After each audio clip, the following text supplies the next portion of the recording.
من أنا من أنا من أنا لولاكم كيفما حبكم Kisah Abu Kilabah radhiyallahu anhu. كيفما Kisah sahabat yang jarang sekali orang tahu kisahnya.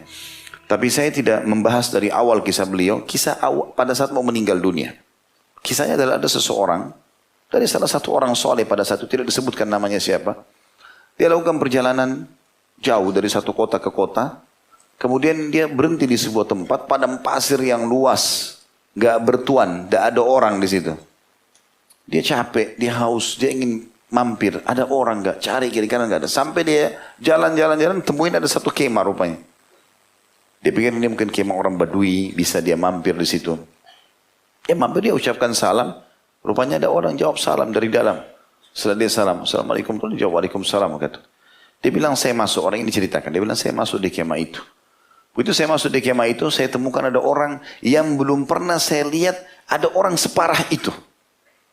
Kedua tangannya puntung, kedua kakinya puntung, kedua matanya buta.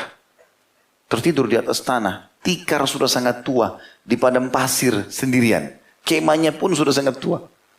Kata dia, saya belum pernah melihat ada pemandangan seburuk itu. Lalu saya tanya, semoga Allah merahmatimu wahai hamba Allah. Kata orang ini kepada orang yang sakit tadi. Siapa anda ini? Gitu. Bagaimana bisa anda di tengah-tengah padang pasir ini? Maka dia bilang, saya salah satu dari hamba-hamba Allah. Gitu. Tidak penting kamu harus mengetahui siapa saya. Tapi saya butuh pertolongan. Bisa tolong saya, kata orang yang lumpuh itu. Kata orang ini, tentu saja, silahkan, suruh saja. Dia bilang, saya sudah bertahun-tahun tinggal berdua sama anak saya di kemah ini. Dan dia yang memenuhi semua kebutuhan saya, seorang anak laki-laki. Sekarang sudah 3 hari gak pulang-pulang. Tolong cari dia. Di padang pasir ini gak ada yang tinggal kecuali saya berdua. Jadi kalau kau temukan ada orang sini, berarti itu anak saya. Panggil dia, sudah 3 hari dia gak layanin saya. Kata orang ini mengatakan, baiklah. Dia bilang, saya keluar kelilingi, muter-muter, gak ada. Lebih jauh lagi saya jalan, saya temukan ada satu anak laki-laki, masih muda, belasan tahun, tertidur, ya, terjatuh di tanah, dikerumuni sama singa. Lagi dicopot-copotin dagingnya. Ya. Lagi dimangsa sama singa-singa itu. Dia bilang, saya yakin pasti ini anaknya. Gitu. Saya tidak dekatin lagi, sudah jelas ini pasti anaknya. Maka saya pulang ke kemah. Terus dia bilang, saya bilang sama diri saya sendiri, bagaimana caranya saya bicara sama orang ini? Sementara dia sudah buta, tangannya 2 puntung, kakinya puntung. Gimana caranya saya jelasin? Tambah anaknya mati gitu kan. Maka dia bilang, saya masuk kemah tersebut, tawakal Allah. Saya bertawakal, saya mengatakan, wahai hamba Allah, semoga Allah merahmati anda. Apakah anda mengetahui kisahnya Ayub alaihissalam? Kata orang itu, iya saya tahu. Apa yang menimpa dia, saudaraku? Kata orang itu, tentu saja. Selama 20 tahun dia mendapatkan nikmat, dicoba juga sama Allah selama 20 tahun. Dia dikarunia Allah 12 orang anak laki-laki, mati semuanya dalam satu kali kejadian, satu hari. Mereka lagi makan, rubuh bangunan, mati semua 12 anaknya. Dia juga ditimpa penyakit selama 20 tahun.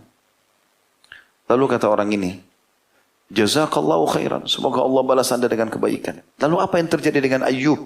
Kata orang itu, dia bersabar. Dan lalu apa yang terjadi? Allah gantikan dia. Karena memang Al-Quran menceritakan itu ya. Setelah bersabar 20 tahun, Allah ganti dia, istrinya jadi hamil, melahirkan 24 anak. Tapi karena kesabarannya, ya, ada seperti time limit. Jadi kalau kita sedang diuji sama Allah SWT menguji kita teman-teman, itu ada garis start, ada garis finish. Kalau antum sabar sampai garis finishnya, maka nanti balasannya akan maksimal. Nabi Ayub AS 18 tahun diuji oleh Allah SWT, sakit, gak pernah berkeluh kesah, ikhtiar iya. Sudah 18 tahun istrinya bilang, wahai Nabi Allah, saya sedikit masuk kisah ini dulu baru kita kembali nanti kisah itu.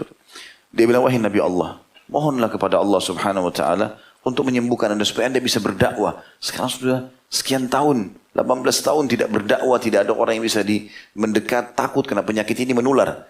Tidak usah minta anak lagi, tidak usah minta harta karena dulunya dia kaya raya, anaknya juga 12 orang laki-laki semua. Kata Nabi Ayub AS kepada istrinya, berapa tahun dulu kita mendapatkan nikmat? Kata dia, istrinya bilang 20 tahun. Sekarang berapa tahun kita diuji? Kata istrinya 18 tahun. Dia hitung. Kata Nabi Ayub, saya masih malu minta sama Allah. Sabarnya luar biasa. Setelah 20 tahun pun Nabi Ayub masih mengucapkan kalimat Allah katakan dalam Al-Quran. Dia mengatakan, Rabbi anni massaniyad dur wa anta arhamur rahimin.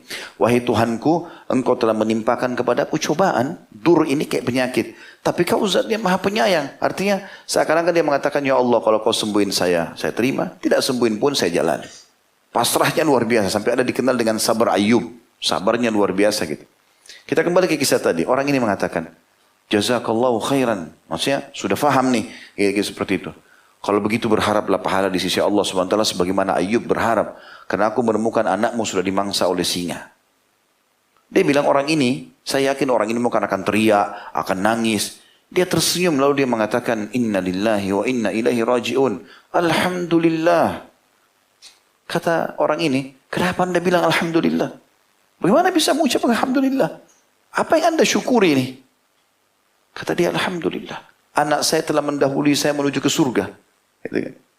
Kata orang ini, bagaimana anda bisa menilai itu? Dia bilang, karena dia anak soleh. Saya tahu selama ini. Dia ibadah, dia bakti sama saya. Ajalnya datang, dia meninggal. Maka saya sangat yakin. Ini poin. Sangat yakin dalam janji Allah. Pasti masuk surga. Kata orang ini yang sedang mengisahkan kisah. Saya kagum betul dengan imannya orang ini. Dalam kondisi seperti itu. Kemudian dia mengatakan, Alhamdulillah, saya selalu bersyukur kepada Allah atas nikmatnya. Kata orang ini, nikmat apa yang anda syukuri? Mata anda buta, tangan anda puntung, kaki anda puntung. Apa yang anda syukuri? Dia mau belajar. Maka orang itu mengatakan, Alhamdulillah, Allah masih bisa membuat lisan saya mengucapkan kalimat syukur ini saja. Sebuah nikmat yang tidak terhingga. Dan tidak bisa dinilai. Lalu orang itu yang sedang sakit mengatakan, Asyhadu an la ilaha illallah wa asyhadu anna Muhammad Rasulullah. Terus meninggal dunia. Kata orang yang bawa berita ini, saya tambah bingung hadapinya. Saya tidak kenal orang ini siapa. Tiba-tiba dapat berita anaknya mati. Orang ini ngomongnya penuh dengan keimanan. Siapa orang ini gitu? Dia bilang, saya keluar dari kemah. Coba cari orang. Siapa yang bisa bantu saya kuburkan orang ini? Teriak-teriak. Nah, siapa yang fulan? Tolong. Gak ada. Rupanya dari kejauhan ada 4 orang. 4 orang ini pakai baju seperti baju kerajaan. Jadi kelihatan orang-orang ini pejabat. Tapi zaman dulu belum ada mobil. Orang pakai kuda lewat. Lalu dia kasih isyarat. Tolong, tolong. Dikejar sama dia. Terus mereka berhenti harus mengatakan, ada apa dengan kau? Dia bilang, di dalam kemah sana yang jauh itu ada orang buta. Puntung kaki dan tangannya. Sangat baik imannya. Meninggal dunia. Tolong bantu saya urus jenazahnya. Kata mereka, baiklah. Di mana tempatnya? Datang 4 orang itu. Begitu mampir di kemah, dia bilang mana tempatnya di situ. Sudah ditutup sama kain oleh orang ini. Begitu dibuka, orang ini kaget. 4 orang ini cium-cium orang itu. Yang buta ini. Dicium oleh 4 orang pejabat ini. Kata dia tambah heran. Siapa orang ini? Kenapa kalian cium seperti ini gitu? Dia bingung gitu. Lalu kemudian mereka mengatakan, apa kau tidak kenal orang ini siapa? Dia bilang tidak. Demi Allah saya nggak tahu. Ini Abu Kilabah. Salah satu sahabat Nabi yang masih hidup ya ini. Sudah meninggal dunia. Kata dia, oh pantas imannya luar biasa. Gitu. Maka diambil pelajaran pada saat itu. Kata dia, kenapa? Ada apa dengan dia? Kenapa dia bisa terpencil sampai ke padang pasir begini? Dia bilang, ketahui orang ini kena luasnya ilmunya dulu. Dari sekian tahun kami ini ditugaskan oleh khalifah untuk mencari dia. Sudah sekian tahun kami cari. Hanya untuk memaksa dia menjadi hakim. Tapi dia melarikan diri, tidak mau. Takut nanti kena hisab hari kiamat. Maka diurus jenazah orang tersebut. Tapi teman-teman, ambil pelajaran dari Abu Kilabah radhiyallahu anhu. Bagaimana sangka baiknya sama Allah. Kaki tangannya 2 puntung, tangannya puntung. Tangan kakinya enggak ada, matanya buta, masih bisa. Alhamdulillah. Itu luar biasa. Ini yang saya bilang tadi, ini pondasi keimanan.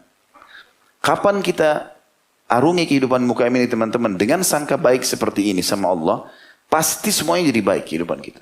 Walaupun apa saja, sampai ulama mengatakan mau keluar rumah hujan, oh berarti Allah sedang bersangka baik, sedang menginginkan saya tidak keluar. Oh begini, oh Allah lagi begini. Dia sangka baik terus, semuanya kesangkaan baik sama dia. Itu yang dimaksudkan dengan ayat ini. Dan sebaliknya teman-teman, kapan kita membuka pintu sangka buruk, hati-hati, ancamannya sangat berat. Ini bahasan kita. Allah akan memberikan kita sesuai dengan prasangka.